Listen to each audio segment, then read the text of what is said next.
Oh, so you're going to include me in this Preds fan reaction video this time? Well, unlike the Preds during this last stretch of this grueling season, I don't believe in having the same fan reaction video in back-to-back games, much less a stretch close together. I know you will always give 110% for your brief cameos in the beginning of each of these videos. And I feel the same way about you, Johnny. You ever just want to get down on one knee and thank the hockey gods upstairs that Phil Forsberg is a Nashville Predator? Hey everybody, it's Jersey Guy. Hold my beer. Are you sure you want me here? Hat-trick watch anybody? Is it written somewhere that we owe a massive debt to the hockey gods? Again and again and again. You're like a kid again, Johnny. Is this happening? Is this happening? This isn't an ad for some dang cookie. I want a piece of that action. Well, you don't have to tell me twice. What do you have to tell me that is going to make me feel positive? And Maybe the Titans won't let us down on Thursday. Prince, walk it off! Okay, on with Johnny's reaction video.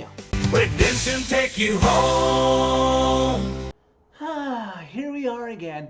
Preds lose 5-1 to the Dallas Stars Thursday night inside the American Airlines Center in Dallas, Texas.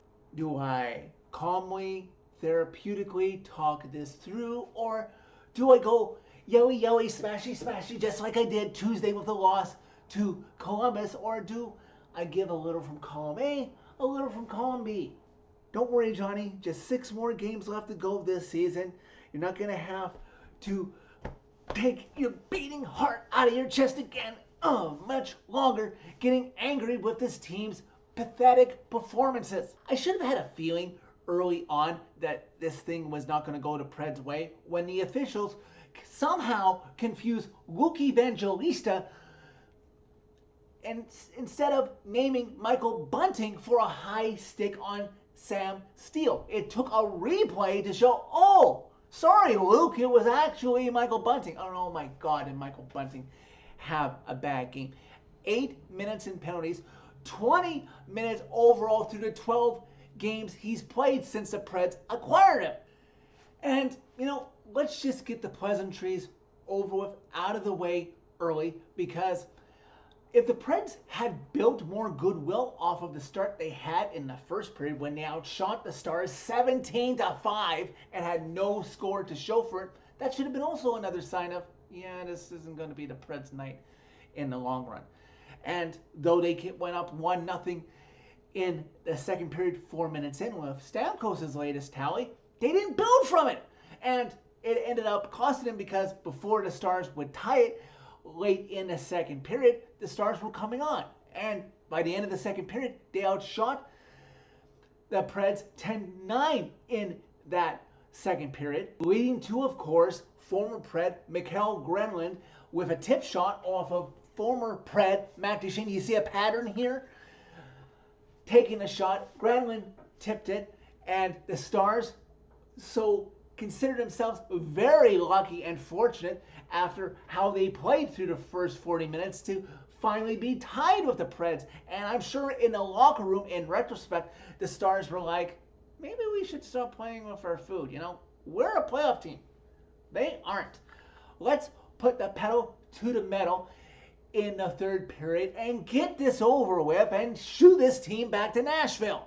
And then that third period, one of the worst third periods I have seen this team play all season. And that's a lot of hockey that we've watched, Preds Nation, through 76 games. 3 of the biggest names on the Stars roster who didn't have Jamie Benn in this game, and they still rubbed salt in the wound again and again and again. There was Mason Marchment, there was Roope Hintz, and there was Wyatt Johnson. And then Leon Bichel with only his 3rd of the season.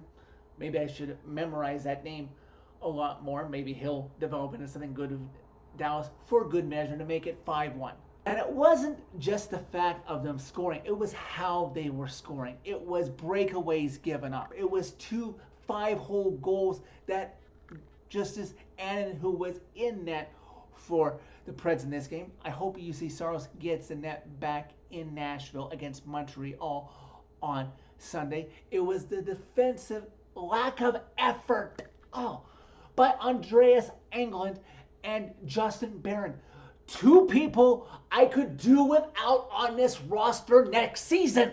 Not only were the Preds outscored 4-0 in the third period, they were outshot 12-3. Absolutely, positively atrocious. This is now the fourth 5-game plus losing streak of the season for this team. They are 2-8 in their last 10.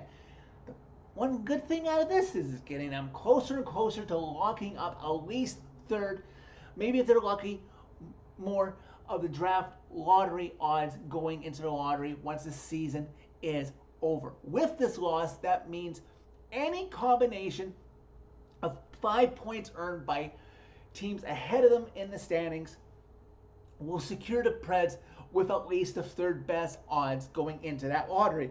And fortunately, this team has tough games ahead of them, so it should be more of a sure thing coming up here pretty quick that the Preds won't get many more points in the standings. Again, they'll have Montreal, who's in the thick of things in a playoff spot in the Eastern Conference. Then they have the Islanders coming to town on Tuesday. Utah, who may be out of it, the first of 2 games in less than a week starting next Thursday. Vegas, who still wants to secure up the division, much less home ice advantage for themselves. The only win I would be happy that the Preds would get in their last 6 is the last game. The season finale back at home 2 weeks from tonight when they face Dallas, who you would think has nothing to play for. So maybe this team will have some pride to give the fans something positive to go out on and to look forward to next season. Like, I'm racking my brain here. This is 13 goals in 2 games. They learned nothing from Tuesday's loss in Columbus to have any self-respect. They just gave up in that third period, much less the fact that that tying goal late in the second period is like, oh yeah, here's where we lose again. Maybe if they got to the second intermission up 1-0, maybe they could have pulled out 2 points. Maybe an overtime or a shootout gimmick loser point. But obviously it wasn't in the cards because the Stars, they're fighting like hell. They know how to compete. They're a tough enough team. This team is down in that valley, waiting probably a couple seasons before they can even climb halfway up that mountain to be a contender once again. So that is it for this video. Thank you very much for watching as always. Click a like if you like this video. Click subscribe if you really liked it. You can find my social media as always by clicking on a channel name and interact with me during every Preds game. 6 more left to go, Preds Nation. Tell all your friends about Redemption, and oh, thank God for my sanity. Only 2 more weeks of this dreadful season left to endure.